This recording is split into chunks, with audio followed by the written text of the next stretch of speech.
반갑습니다. 그리스도 안에서 우리 사랑하는 별님 여러분, 오늘 저녁은 선교원 신예배로 드립니다. 아울러서 오늘로 이제 저녁 예배를 끝내고 교제와 양육, 그 다음에 예배 집중을 위해서 이제 6월 8일부터 오후 예배를 시작합니다. 다음 주에 훈구와 교수님 특강과 아울러서 그 다음 주에 볼링 대회를 마치면 그 다음 주부터 이제 오후 예배, 오후 2시로 예배를 시작합니다. 그런 의미로 오늘 본문은 우리에게 매우 중요한 메시지를 던져주고 있습니다. 특별히 옷 입으라 라고 하는 12절의 명령, 12절 끝에 우리에게 옷 입으라 라고 하는 명령은 오늘 우리가 나눌 이 말씀의 매우 중요한 키워드입니다. 사도 바울은 우리들의 특별한 신분 때문에 거기에 걸맞은 옷을 입으라고 요구하죠. 여러분, 특별히 이런 비유는 2000년 전 그 당시에는 분명했습니다. 아니, 2000년 전 바울이 살던 시대뿐만 아니라 120년 전 조선 사회만 해도 분명했습니다. 신분에 어울리는 옷을 입었다고요. 남자들이 입은 옷만 봐도 신분을 알 수 있었습니다. 아, 이 사람이 사대부 집안의 사람인지, 아니면 그냥 평민인지, 아니면 천민인지도 알 수 있었을 뿐만 아니라 여자들도 결혼한 여잔지, 또 기혼인데 아들을 낳은 여잔지, 심지어 파혼을 당한 여자인지도 옷 매무새와 옷만 봐도 알 수 있었던 사회였습니다. 그러니 오늘 신분에 따른 옷을 입으라 라고 하는 바울의 이 메시지는 이 말씀을 받아들이는 지금 골로새 교회 성도들이 딱 받아들일 때 쉽게 와닿았을 겁니다. 우리의 신분에 맞는 옷을 입으라. 여러분, 오늘 우리가 읽은 본문 12절에는 우리의 신분을 이렇게 말합니다. 하나님이 택했다. 하나님이 택했다. 하나님이 택하사 거룩하고 사랑받은 자라고 말합니다. 한마디로 그리스도인들은, 신자들은, 저와 여러분들은, 오늘 저녁에 선교원 신예배를 드리는 우리들은 하나님이 택하시고 사랑하는 자라는 겁니다. 옆에 계시면 인사합시다. 하나님이 택하신 분입니다. 예, 한 번 더 합시다. 하나님이 사랑하시는 분입니다. 그게 여러분들이에요. 하나님이 택하셨고 하나님이 사랑하시는 분이라는 겁니다. 예, 됐어요 이제. 그만하세요. 여러분들은 하나님이 뭐 하셨다고요? 택하셨고 하나님의 사랑을 받는 분이라고 말합니다. 그러니까 10절 말씀처럼 이미 우리는 새 사람을 입은 사람이에요. 옛사람이 아니고 새 사람을 입은 사람. 그러니까 당연히 새 사람이니까 그 신분에 맞은 옷을 입는 것은 당연하죠. 그러니까 사도 바울은 앞서서 5절에 땅에 있는 지체, 저와 여러분이 갖고 있는 이 지체를 죽이라. 8절에 너희가 이 모든 것을 벗어버리라. 9절에 옛사람과 옛사람이 했던 그 행위를 다 벗어버리라 라고 말합니다. 그리고 그 결과로 이제 새로운 신분이 됐으니까 새로운 옷을 입으라 라고 명령하는 겁니다. 왜요? 우리는 하나님이 택하신 자들이고 하나님의 사랑을 받는 자들이니까 그리스도 안에서 우리를 용서하신 하나님의 자녀다운 성품의 새 옷을 입어야 된다. 오늘 성경은 우리에게 말씀합니다. 여러분, 우리 교회가 이제 앞으로 계속 부흥하고 발전하고 하나님의 사명을 감당하려면 이 새 옷을 입으셔야 돼요. 오늘 새 옷 입고 오신 분들 계시지요? 아니, 오늘 새 옷 주일날 새 옷 입고 오신 분들 계시잖아요. 예, 장희정 집사님 새 옷 입은 것 같은데? 저기 지윤이? 지윤이 새 옷 입었어요. 예. 이쁩니다, 이뻐. 아주 서로 이쁘다고 그러네요. 예, 보기 좋습니다. 새 옷을 입은 자들, 우리는 새 옷을 입은 자, 하나님의 자녀다운 성품을 입으라 라고 말합니다. 다시 말해서 우리는 옛사람을 벗어버렸고 새 사람을 입었으니까 이전으로 못 돌아간다 이겁니다. 다시 말해 한마디로 예수 믿기 전으로 못 돌아간다. 우리는 되돌아갈 수 없는 이미 강을 건넌 사람이라는 거예요. 그러면 그리스도인이 뭐라고 그랬습니까? 하나님이 택함을 받았다. 그 다음에 하나님의 사랑을 받는 자. 그럼 이제부터 중요합니다. 무엇을 위하여 택함을 받았냐는 거예요. 무엇을 위하여 여러분들이 택함을 받은 사람이에요? 무엇을 위하여 여러분들이 가온빛교회 미리 부름을 받은 자들이라는 거예요? 하나님께서 당신의 영광을 위하여.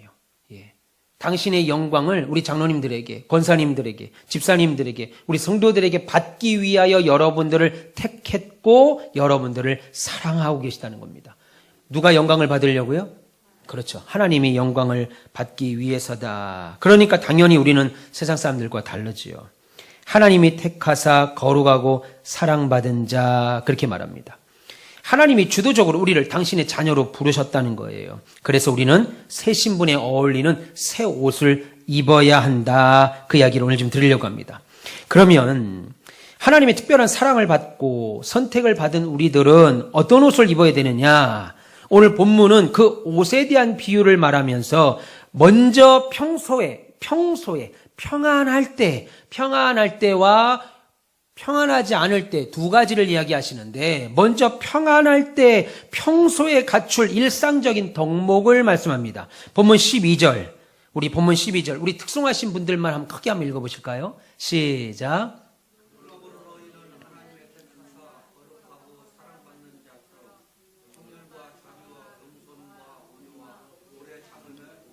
그렇죠. 그러므로 너희는 하나님이 택하사 거룩하고 사랑받는 자처럼 뭐라고 그럽니까? 긍휼과 자비와 겸손과 온유와 마지막으로 뭐라고 그래요? 오래 참음의 옷을 입으라 라고 말합니다. 5가지를 말해요. 오늘 골로새서는요, 이 원어로 보면 매우 조직적으로 말합니다. 5절에도 말하고 9절에도 말하는 게 다 5가지 덕목만 말하는데, 5가지 덕목을 라임을 맞추듯이 말하는데, 이제 한글 성경은 그것이 좀 희박해졌지요. 어쨌든 오늘 다윗은 5가지를 말하는데, 먼저는 뭘 말했어요? 12절에? 그렇죠. 긍휼. 따라해 봅시다. 긍휼. 긍휼은 마음에서 우러나오는 동정심입니다. 따뜻한 마음이에요. 따뜻한 마음으로 다른 사람을 불쌍히 여기는 겁니다. 우리 옆에 계신 분 한번 이 마음으로, 불쌍히 보는 마음으로 한번 쳐다봐 보세요. 따뜻한 마음, 그냥 동정하는 마음. 아유 불쌍해 진짜, 아유 어떻게 그렇게 생겼냐, 이거 말고 따뜻한 마음으로, 그냥 불쌍히 그지 보듯이 보지 말고 따뜻한 마음으로, 예, 아유 따뜻한 마음으로 그렇게, 예. 허준이라고 하는 드라마 보셨나 모르겠어요. 허준이 원래는 그 전광열 씨가 했던 드라마인데, 그 허준이 원래는 그 의학을 했던 사람이 아니고 그 장사치 깡패였잖아요. 깡패 장사치였습니다. 근데 이 사람이 유이태를 만나면서 이제 새로운 사람이 바뀐 거잖아요. 그 깡패 건달들 다 없애고 이제 그 사람을 살리는 일에 쓰는데, 유이태의 아들이, 기억나시는지 몰랐지만 제가 허준을 보면 참 많은 은혜를 받았는데, 유이태의 아들이 똑똑하고 열심히 있어서 장원급제를 합니다. 그래서 이제 장원급제, 예, 나중에 장원급제를 하는데, 급제를 하기 전에 유이태의 아버지가 자기 동료 스님을, 친구 스님을 불러다 놓고 마지막 아들을 테스트해요. 그러면서 묻습니다. 그 스님이 12,000 몇 가지의 약재가 있대요. 병이 있고. 근데 그 병을 다 고치는 의사가 가져야 될 마지막 의술이 무엇인지 아냐? 대답해 보거라. 그 스님이 얘기해요. 친구 스님이. 그러자 그 아들이, 유이태의 아들이 천재적으로 열심히 노력하는 사람입니다. 뭔지 쭉 설명하는데 아니라고 그래요. 그럼 무엇입니까? 라고 물으니까 마지막 12,000가지가 넘는 의술을 다 터득했다 할지라도 마지막 한 가지를 가져야 되는데, 그게 긍휼이다. 그렇게 말합니다. 환자를 사랑하는 마음으로, 따뜻한 마음으로 보는 긍휼. 허준 몰라요? 그 드라마 안 보셨어요? 그 드라마에 이런, 아주 처음 보는 것처럼 쳐다보시네. 그 드라마의 마지막, 그러니까 아들이 그 스님에게 막 대들어요. 그걸 나를 떨어뜨리려고 하는 거잖아요. 막, 그리고 문 밖을 차고 나갑니다. 아직도 멀었다. 뭐 그런 얘기를. 저만 봤나 보네요. 긍휼. 다른 사람을 따뜻한 마음으로 불쌍히 보는 거예요. 따뜻한 마음 빠지고 불쌍히 보는 게 아니고 따뜻한 마음으로, 동정하는 마음으로 불쌍히 여기는 겁니다. 긍휼은 새 사람을 입은 저와 여러분들이, 우리 가온빛교회 미리 부르신 우리 장로님, 집사님, 권사님 여러분들이 먼저 가져야 될 마음, 다른 성도들을 바라볼 때 불쌍한 마음, 따뜻한 마음입니다. 여러분, 긍휼은 우리 마음 깊은 곳에서부터 다른 사람을 대할 때 뭉클한 마음이죠. 이제 권사님이 애쓰시고 집사님이 애쓰시고 장로님이 애쓰시는 마음을 볼 때 뭉클한 마음, 이 마음이 긍휼입니다. 사랑 때문에 마음이 움직이는 거예요. 사랑하니까, 그 사람이 사랑하니까. 오늘 제가 어디 좀 우리 전사님 전철역까지 태워다주고 오다가 우리 박선숙 집사님이 아들과 함께 이렇게 아들 데리고 편의점을 가는 것 같더라고요. 아들을 바라보는 눈이 아주 꿀이 뚝뚝뚝 떨어집니다. 아들이 편의점 가서 아이스크림 그거 사달라고 하니까. 긍휼이 어린 마음. 예, 사랑 때문에 그 몸도 움직이는 거예요. 그 마음뿐만 아니라 몸도 같이 여기서부터 그 밑에 류시빌 앞에 있는 편의점까지 걸어가시더라고요. 몸이 같이 움직인다고요. 그게 긍휼입니다. 사랑하는 마음. 여러분, 여기서부터 새로운 신앙 공동체가 출발한다고 말합니다. 교회는, 바울은 그래서 첫 번째로 덕목으로 입어야 될 옷은 긍휼이다. 사랑하는 마음이다. 그럽니다. 그 다음에 입을 옷이 뭐라고 그래요? 그 다음에 입을 옷이 뭐였습니까? 12절에? 그렇죠. 자비와 겸손. 같이 하겠습니다. 자비와 겸손. 이 덕목 역시 구체적으로 하나님의 성품을 드러내는 표현입니다. 긍휼한 마음, 다른 사람을 사랑하고 불쌍한 마음이 있으면 행동으로 나타나야 돼요. 그 사람이 불쌍합니다. 그 사람의 마음이 써 있습니다. 그러면 당연히 행동으로 따라와야 돼요. 이 행동을 자비라고 하는 단어로 표현했습니다. 불쌍한 이웃 사람을, 불쌍한 다른 성도들 보면서 아유 안 됐다, 아우 불쌍해 라고 지나가는 사람은 하나님의 마음은 알지 몰라도 하나님의 행동은 본받지 못하는 사람입니다. 아유 불쌍하다, 아우 돕고 싶다라는 마음만 있는 사람은 하나님의 마음은 알아도 하나님의 행동은 본받지 못한 사람들. 여러분 꼭 기억하셔야 될 것은 불쌍하다는 마음을 가진 것이, 사랑의 마음을 가진 것이 절대로 여러분을 의롭게 하지 못합니다. 아 나는 그래도 그렇게 생각 안 하는 사람보다는 낫지. 아니에요.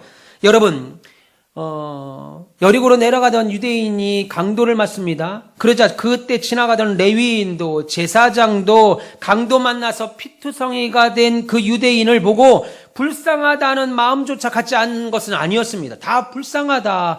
어떻게 저런 일을 당했을까라고 하는 불쌍한 마음을 가졌습니다. 그러나 주님은 불쌍한 마음뿐만 아니라 가까이 다가가서 그의 피로를 채우고 주막에 맡기고 올 때 부비가 더 들면 돈을 더 주겠다고 행동한 사마리아 사람을 우리가 본받아야 되는 사람이다라고 말씀하시면서 뭐라고 그래요?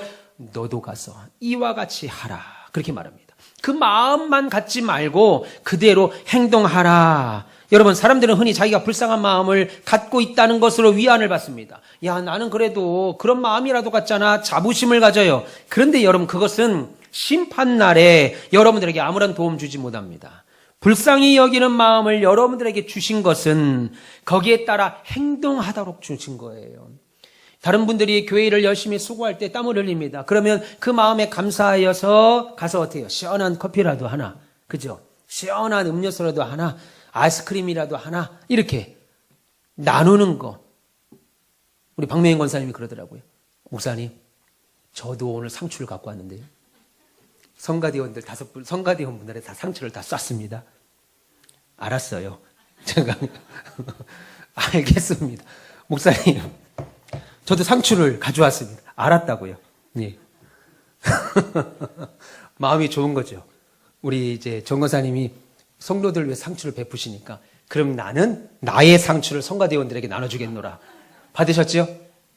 받으셨죠? 예. 그 상추는 정 권사님의 상추는 또 다른 상추입니다. 아주 상추가 풍년이 났어요. 알고 드시고 감사하고 드시고 한마디씩 하시고 드셔요. 그냥 지나가지 말고 눈치 없이 그냥 지나가지 말고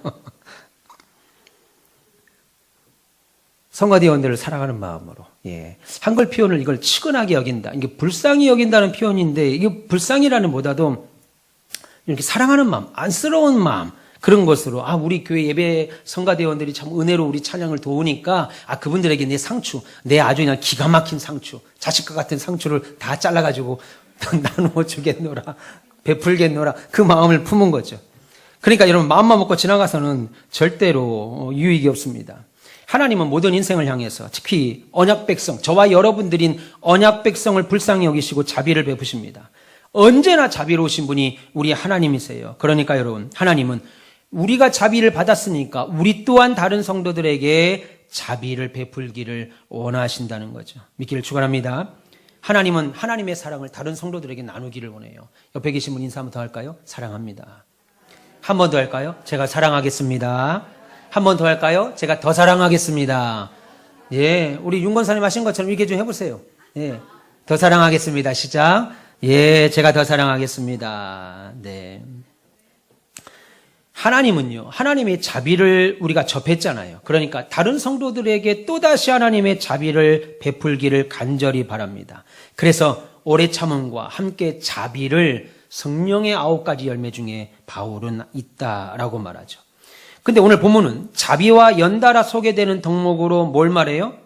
그 다음에 뭐라고 그랬습니까? 긍휼과 자비와 그렇죠. 겸손이라고 말합니다. 겸손. 하나님은 교만한 자를 낮추시고 겸손한 자를 일으키시고 사용하시는 분이에요. 거만한 자를 사용하지 아니하시고 비천한 자를 높이시는 분입니다.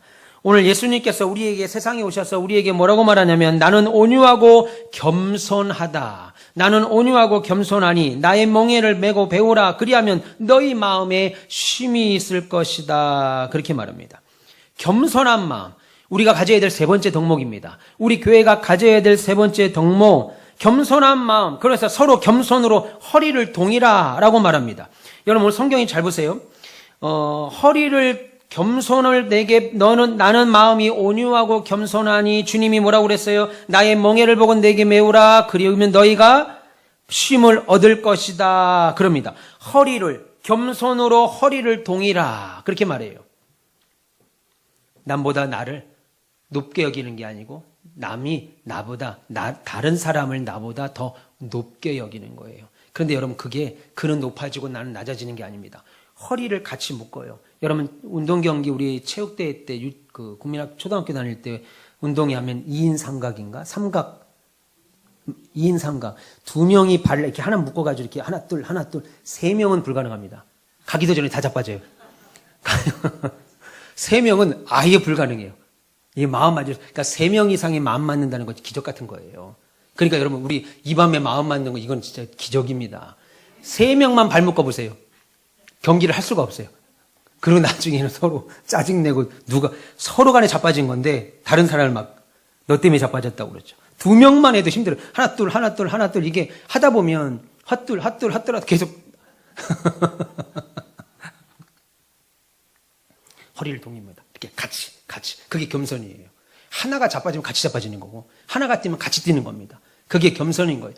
다른 사람을 높일 때 나는 낮아지는 것 같잖아요? 그렇지 않습니다. 다른 사람을 높이면 동시에 나도 높아지는 거예요. 근데 나만 높으면, 성경에 뭐라고 그래요? 예수께서 너희들이 어느 집에 초대를 받아 가면 어디에 앉으라고 그럽니까? 상석에 앉으라고 그래요? 말제 자리에 앉으라고 그래요? 말제 자리에. 왜요? 상석에 먼저 눈치 없이 가서 앉으면 나보다 높은 사람이 올 수 있죠. 그럼 어떻게 해요? 한 칸씩 일어나서 쭉쭉쭉쭉 앉을 수 없으니까. 홍길동 씨 일어나세요. 여기 누가 오셨습니다. 나보다 높은 사람이 와서 거기 앉으면 홍길동은 뒤로 못 미루니까 어디 가게 앉아요. 결국 자리가 남은 맨 말제에 가서 거기 혼자 가서 앉는 거예요. 처음부터 거기 가서 앉아 있으면, 아이고 우 집사님 왜 거기 앉아 계세요? 올라오세요. 그럼 누구야? 저분 누군데 저렇게 앞으로 올라오라는 거야? 우 집사님이잖아. 이렇게 성경 그렇게 말하죠. 그러니까 보세요. 낮아진다는 건 결국 나를 높이는 겁니다. 그러니까 다른 사람을 가능하면 더 높이세요. 그게 우리 교회가 가져야 될 세 번째 옷입니다. 겸손하라고 말하죠. 남을 불쌍히 여기고 남에게 친절을 베풀면서 나는 별것 아니야. 당신이 높은 사람이에요. 장로님이, 집사님이, 권사님이 더 귀한 분이에요. 라고 말하면 그게 겸손이라고 말하죠. 그럼 사람들이 무시합니까? 그렇지 않죠. 그렇지 않습니다. 그 다음에 또 뭐라고 그래요? 긍휼, 자비, 겸손, 그 다음 뭐라고 그랬습니까? 온유라고 말합니다. 온유. 오늘 우리말 성경은 이것을 온유라고 번역을 했습니다. 그래서 우리가 좀 오해할 소지가 있죠. 온유는 뭐냐면, 예, 안녕하세요. 말 조용조용히 하는. 그 온유 아닙니다. 이 말의 온유는 그런 온유가 아니에요. 성격도 조용조용 말도 부드럽게 하는 그런 온유를 말하는 것이 아니고, 오늘 성경은 온유를 뭐라고 표현하냐면 서로의 짐을 나누어 짓는 것을 온유라고 말합니다. 서로의 짐을 나누어 지는 거예요. 혼자 짐을 지는 거 쉽지 않죠. 무겁죠. 근데 그것을 다른 성도가 와서 최 권사님이 혼자 짐을 짓습니다. 그러면 전현푼 집사님이 여보 좀 줘봐. 두 분이 드는데도 짐이 무거워요. 그러면 서 집사님이 집사님 좀 줘보세요. 집사님들은 좀 무거워. 그러면 오기 권사님 와서 들어요. 이렇게 온유라는 것은 서로 짐을 나누어지는 것을 온유라고 말합니다. 그럼 온유한 마음 없으면 나눠 못 지죠. 관심 없습니다. 오늘 오전에 말씀드린 것처럼 무관심하다는 거예요. 무관심. 여러분, 온유함은 유약함이 아니에요. 다른 사람을 배려하는 마음입니다. 그 사람을 볼 때 배려한다고요. 우리 서대원 집사님이 사고 때문에 팔이 다치셨어요. 아프세요. 그러면 여러분들 집사님 팔 괜찮으세요? 물어보신 분. 아우, 박수, 손 내려요. 알았어요. 감사해요. 집사님, 순수하신 분이요, 우리 집사님. 감사해요. 예. 다른 분들도 물었을 거라고 믿습니다. 팔 어떠세요? 라고 물으면, 서 집사님이, 물어보는 것에 대해서 얼굴에 침 뱉겠습니까? 아니죠. 아우, 너무 감사해요. 걱정해 주셔서 감사해요. 그게 온유예요, 온유. 그게 온유. 예. 유약함이 아니라 다른 사람을 배려하는 마음. 다른 사람을 먼저 생각하는 마음. 그리고 자신의 권리를 양보하는 거예요. 어느 때는 왜 내가 새로운 성도들한테 먼저 가서 인사를 해야지? 왜 그들과 가서 4층 올라가서 밥을 먹어야지? 왜 내가 그 사람들한테 이렇게 그 사람들의 마음을 왜 내가 맞춰줘야 되지? 이런 마음이 들 때가 있습니다. 근데 여러분, 이 마음은 온유가 아니에요. 이런 마음은 온유한 마음이 아니고, 다른 사람을, 그런 마음들은 다 배제하고, 다른 사람을 배려하는 마음. 우리 교회 처음 왔으니까. 궁금한 것도 있을 거 아니에요. 오늘 4층에서 새로 오신 두 가정이 있었는데, 그 두 가정이 이것저것 저한테 쭉 묻더라고요. 물으면서, 이렇게 쭉 물어요. 다 말씀드릴 수는 없고, 그 이야기를 제가 담임 목사로서 아주 상냥하게, 친절하게 설명을 해드리니까, 맞습니다. 그렇군요. 라고 하는 거죠. 배려하는 마음이에요. 왜 내가 이 사람들하고 밥을 먹어야 돼? 내가 왜 이 사람들한테 이런 말을 해야 돼? 아닙니다. 온유한 마음은 배려하는 마음. 그러니까 여러분들 그렇게 하고 계시다면 여러분들은 다 어떤 분들이에요? 그렇죠. 온유하신 분이에요. 그러니까 최영란 권사님은 어떤 분이요? 윤영원 집사님은? 그렇죠. 온유하신 분. 한번 해보세요. 여보, 온유해. 그렇죠. 그 말입니다. 전지선 말고요, 저기. 전지선. 하세요. 전지선도 하세요. 괜찮아요. 식사할 때 봉사하는 거, 성가대로 헌신하는 거, 우리 서대현 집사님, 신권사님한테 해보세요. 당신은 온유한 사람이야. 온유한 사람.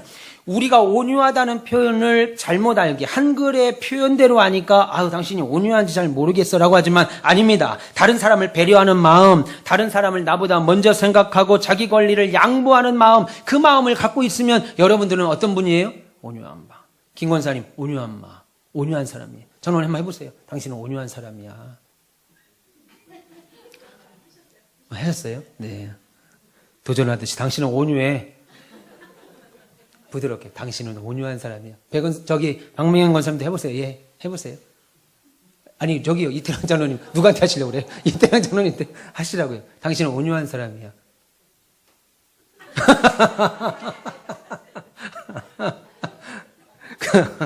했다고 치고, 했다고 치고.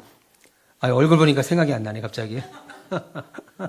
허집사님, 그러면 우집사님, 허집사님한테 한번 해보세요. 당신은 온유한 사람이야.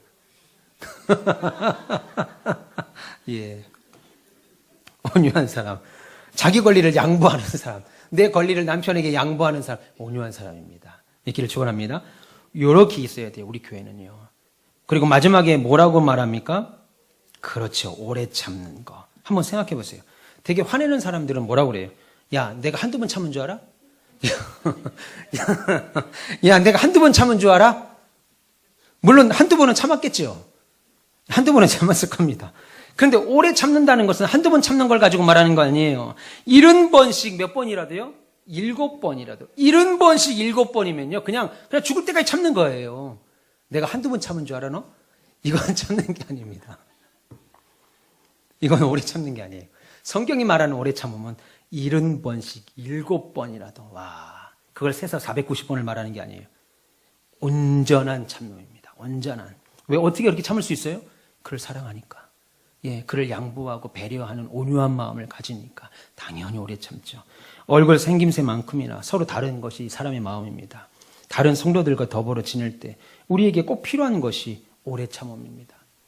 여러분, 이 신앙 공동체인 교회를 세워가는 5가지 덕목입니다. 아주 중요하죠. 우리 한번 읽어볼까요? 다시 한번 12절 5가지 우리 한번 볼까요? 12절 5가지 시작. 그러므로 너희는 하나님이 택하사 거룩하고 사랑받는 자처럼 긍휼과 자비와 겸손과 온유와 오래 참음을 옷 입으라. 그렇게 말씀합니다. 이렇게 입기를 축원합니다. 우리에게 오래 참는 거. 한두 번 참는 건 오래 참는 게 아니라고 말씀드렸어요. 어떻게 참는 거예요? 그리스도께서 우리를 참으신 것처럼, 우리를 참으셔서 당신이 우리를 용서하신 것처럼 예, 십자가 위에서 당신의 보혈을 흘려 우리를 용서하신 것처럼 그 예수께서 십자가에서 죽으셔서 무한히 용서하셨기에 우리도 서로 용서를 베푸는 것이 마땅하다라고 말합니다. 여러분, 주님이 여러분을 용서하신 것처럼 우리도 용서하셔야 됩니다. 작은 행동, 말 행동의 행동 하나에 서운해하거나 섭섭해하지 마시고 넓은 마음으로 오래 참으시고 용서하기를 축원합니다. 그러면 이제는 우리가 입어야 될 겉옷을 한번 또 한번 보겠습니다. 이제 14절, 14절 또 한번 볼까요? 읽어보겠습니다. 14절 시작.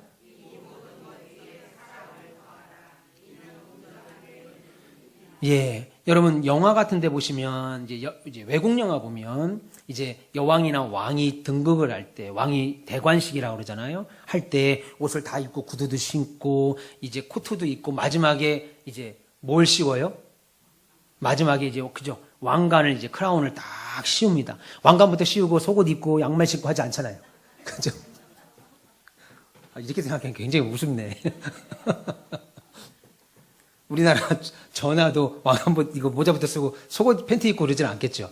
옷을 다 갖춰 입고 웃긴 게 아니었는데 설교 준비할 때는 생각해보니까 엄청 웃기네요. 옷을 속옷부터 겉옷을 다 입고 마지막에 씌우는 것이 뭐예요? 왕관이다. 그렇게 말합니다. 근데 그 왕관처럼 이 모든 것, 이 5가지 위에 온전하게 이루어지는 마지막 한 가지가 뭐라고 그랬어요? 사랑이다. 사랑. 이 5가지가 다 있는데 불구하고 사랑이 없으면 아무것도 아니라는 거예요. 아무것도 아니라는 거예요. 여러분, 긍휼이 가장 안에 입는 속옷이었다면 긍휼, 그 다음에 자비, 온유 이것을 계속 옷 입는 거죠. 긍휼이 속옷입니다. 팬티와 메리아스라고 하겠습니다. 그럼 막 그 안에 옷을 다 입었습니다. 그리고 마지막에 관 씌우는 것, 내 머리에 씌우는 관이 사랑이라는 거예요. 여러분, 앞서서 언급한 5가지의 덕목은 그리스도께서 보여주신 하나님의 성품이라면 사랑 역시 하나님의 고유한 성품입니다. 그래서 요한일서 4장 16절에 우리가 너무나 잘 아시는 말씀, 요한일서 4장 16절 하나님은 뭐라고 그랬어요? 사랑이시라. 하나님은 사랑이다. 그래서 여러분, 사랑은 믿음을 역사하게 하는 힘의 원동력입니다. 믿음만 있고 사랑이 빠지잖아요. 그러면 어떻게 되냐면 그 사람의 앞날을 기대하지 않아요. 근데 사랑이 있으면 그 믿음이 매우 탁월해집니다. 여러분, 예를 들면 여러분의 자녀들이 이제 초등학교만 이제 유치원 다닐 때는 천재 같아. 근데 초등학교만 들어가면 얘가 천재가 아니었네. 중학교만 들어가면 천재는커녕 고등학교 들어가면 난리 나죠. 근데 여기에 사랑이 있으면 내 아들이 내 딸이 잘 될 거라고 하는 믿음이 힘이 이제 뭐라 그럴까? 역사하게 하는 원동력이 됩니다. 그래서 부모의 마음은 거시적이어죠. 미시적이면 안 돼요. 가까운 것을 보면 내 아들의 당장 요 모습만 보면 자녀들의 요 모습만 보면 안 되죠. 교회도 마찬가지입니다. 다른 성도들도 마찬가지입니다. 눈앞으로만 보면 미시적으로 보면 안 되고 사랑을 갖고 그를 봐야 교회를 향한 믿음과 성도를 향한 믿음이 원동력이 힘이 생긴다고요. 힘이. 여러분, 사랑은 가장 탁월한 은혜라고 말합니다. 그래서 고린도전서 13장 13절에 이렇게 말해요. 그러므로 믿음, 소망, 사랑 이 3가지는 항상 있는데 그 중에 가장 제일은 뭐라고 그래요? 사랑. 성경이 이것을 제일이라고 말했는데 원뜻은 그 중에 유일한 것, 가장 큰 것, 독보적인 것 이런 뜻입니다. 사랑이다. 믿음도 없어지죠. 주님 만나는 더 이상 믿음이 못 필요하겠어요. 소망 천국에 갔습니다. 그게 못 필요하겠어요. 더 이상 소망이. 그러나 주님을 만난 이후에도 믿음, 사랑이 우리에게 필요하다라고 합니다. 여러분, 그러므로 사랑이 계명의 완성이라고 말하죠. 사랑은 우리를 온전하게 묶는 띠라고 그랬습니다. 온전하게 묶는 띠예요. 사랑은. 초등학교 다닐 때 그 끈으로 길게 해서 그 안에 한 10명씩 들어가가지고 이렇게 안 바퀴씩 뛰잖아요. 끈 안에 들어가서 10명. 그죠? 그 중에 한 애라도 마음이 상한 애도 있으면 제대로 가겠어요? 안 간다고 울고 앉았잖아요. 안 간다고 울어. 꼭 하나 우는 애가 있어요. 안 한다고 울어요. 그럼 나머지 9은 뛰고 싶어가지고 같이 가면 울지 마. 속상하면 이제 나중에 2명 울고 3명 울고 4는 울죠. 근데 그 안에 10명이 한 마음이 딱 되면 어떻게 해요? 하나 둘 하고 끈 잡고 막 10명이 운동장을 한 바퀴씩 막 뛴다고요. 그게 교회입니다. 온전히 하나 되는 띠, 그게 사랑이에요. 우리로 하여금 사랑의 띠로 꽉 묶어놓은 거죠. 사랑은 신앙 공동체를 그리스도의 몸으로 하나로 세우는 끈입니다. 함께 묶고 함께 온전히 세우는 일을 그 사랑이 한다고요. 신앙의 길은 힘들고 외로운 길입니다. 여러분, 예수 믿는다고 하는 것은 힘들고 외로운 길이에요. 그래서 이 길 가운데 함께 할 수 있는 믿음의 동역자, 또 믿음의 성도를 만날 수 있기를 여러분들 기도하시고 그렇게 바라셔요. 아울러 나 또한 먼저 그런 좋은 동역자가 되셔야 돼요. 나는 그런 좋은 사람들이 내게 왔으면 좋겠다라는 기도 제목과 아울러서 여러분들이 그런 좋은 성도들이 되셔야 돼요. 아우, 우리 정 권사님 너무 좋아. 아, 우리 허 집사님 너무 좋아. 예. 이렇게. 아우, 나는 그런 좋은 사람이 좀 왔으면 좋겠어. 이것보다도 내가 먼저 좋은 사람이 되셔야 돼요. 그러면 그도 나에게 좋은 사람이 됩니다. 할렐루야. 네. 내게 건강하고 올바른 동역자 붙여주시기를 하나님께 기도하고 동시에 여러분들도 좋은 성도가 되셔야 돼요. 여러분, 교회와 성도에게 덕을 세우고 선한 영향을 끼치는 성도가 되시길 축원합니다. 선한 영향력. 그분 때문에 우리 교회가 선한 영향력으로 막 좋아져야 돼요. 아, 그분이 가니까, 그분이 그 기관에 있으니까, 아, 그분이 그 일을 하니까 안 하던 사람들도 막 오늘 우리 다다음 주에 볼링을 하는데 우리 이진 권사님과 몇 분이서 이렇게 그 일을 준비하시는데 막 동영상도 찍고 또 팀도 짜고 그래서 참 너무 감사했습니다. 제가 신경 하나도 안 쓰고 지금 교역자들이 다 이제 사임한 가운데서 어떻게 일을 하나 그랬더니 아이고, 이진 권사님처럼 보석 같은 분이 계셨네. 반짝반짝 보석. 참 윤 집사님은 복 받으신 분이에요. 저는 보석을 끼고 사니. 예, 그런 보석과 함께 사니까 지금 팀이 다 짜졌습니다.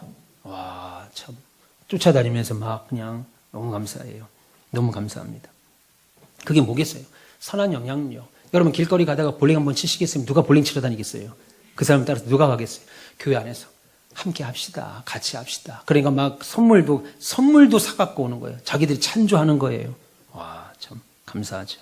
선한 영향을 주고받는 겁니다. 그러니까 교회와 성도들에게 덕을 세우고 선한 영향력을 끼치는 성도들이 되셔야 돼요. 그냥 조용히 나는 교회에 다닐란다, 예배만 드리고 돌아갈란다. 물론 그런 신앙도 존중합니다. 인정해요. 그러나 하나님이 원하시는 신앙은 그것보다도 선한 영향력을 서로 주고받고 그래야 믿음에 승리할 수 있습니다. 반대로 여러분, 선한 영향력을 주고받을 수 있다면 악한 영향력도 주고받겠지요. 내가 악한 영향력을 막 뿜어요. 그럼 다른 사람들도 기분 좋게 왔다가 악한 영향력을 받는다고요. 그러니까 우리는 늘 악한 영향력이 아니라 선한 영향력을 얻으려고 노력하셔야 됩니다. 할렐루야. 예. 세 사람으로 갖출 기본 덕목들을 꼭 기억하십시오. 예. 다른 사람들을 불쌍히 여기는 마음도 가지시고 친절한 행동의 옷을 입으시고 여러분, 다른 성도들에게 친절하게 대하십시오. 우리는 다 친절하게 대하는 거예요. 정말 친절하게 대하십시오. 말도 부드럽게 하시고. 살다 보면은 서로에 대해서 못마땅한 마음이 들기도 합니다. 만일 서로에 대해서 불만이 있거든 서로에 대해서 참고 받아들이라고 오늘 본문은 말합니다. 여러분, 어떻게 마음이 다 맞을 수가 있겠어요? 우리가 그리스도 안에서 마음을 맞추려고 하는 거죠. 서로에 대해서 불만이 있거든 서로에 대해서 참고 받아들이라. 주께서 우리를 용서했으니까 그렇게 하라. 그리고 모든 것 위에 사랑을 더하라. 그렇게 말합니다. 여러분, 교회는 함께하는 곳입니다. 절대 혼자 못합니다. 함께 위로하고 함께 진리를 소유하고 함께 사명을 감당하는 곳, 함께 고난을 받고 함께 핍박을 받고 함께 기뻐하고 함께 교제하는 공동체가 교회예요.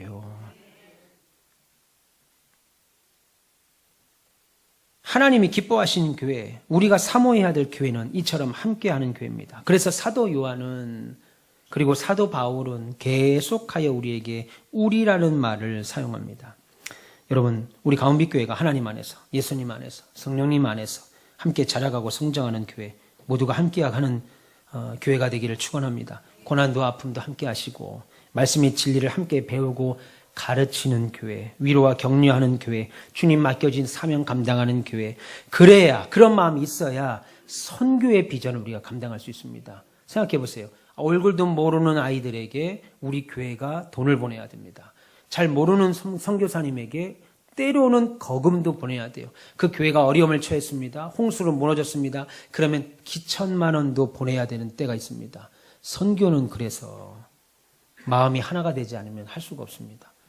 이전에 섬기던 제가 교회에서 재직회를 하는데 선교사님 그 교회에 선교비를 조금 증액하기로 했습니다. 증액. 왜냐면 아이들이 많이 오니까 선교지는 다 먹여야 되잖아요. 뭐 과자도 주고 빵도 주고 뭐 연필도 주고 공책도 다 줘야 되는데 그거 다 선교사님 그 자리에서 그곳에서 어디서 돈이 나오겠어요. 후원하는 교회가 전액 보내야 됩니다. 그래서 지금 보내는 것보다 증액을 좀 했으면 좋겠다. 그러니까 막 그냥 여기저기서 손을 번쩍번쩍 드는 겁니다. 우리 아이한테도 주는 게 많지 않은데 얼굴도 모르는 그런 시커먼 애들한테 이걸 돈을 보내야 되느냐 막 그런 얘기를 하더라고요. 한두 명이 아닌 걸 제가 확인했어요. 그러니까 여러분 선교는 사랑하는 마음. 새로운 옷을 입은 사람들이 감당할 수 있는 거예요. 저와 여러분들이 우리가 입어야 될 오늘 이 새 옷을 입으셔서 서로 교제하고 사랑과 관심과 애정을 가지고 나아가는 교회, 섬기는 교회, 용납하고 다 함께 하나님을 사랑하는 그런 교회, 이렇게 함께하는 교회로 우뚝 서서 우리 가온빛교회와 모든 별님들 그런 믿음의 승리자들 다 되시길 축원합니다.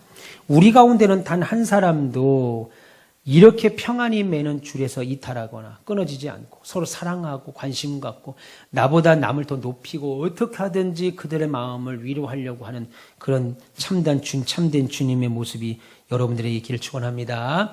옆에 계신 분에게 인사하겠습니다. 한 번 더 사랑하겠습니다. 네. 표정은 이 이상 더 사랑할 수가 없습니다. 이 이상 더 살아가고 싶지 않습니다. 사랑하실 줄 믿고 여러분들에게 하나님의 은혜가 있기를 축원합니다.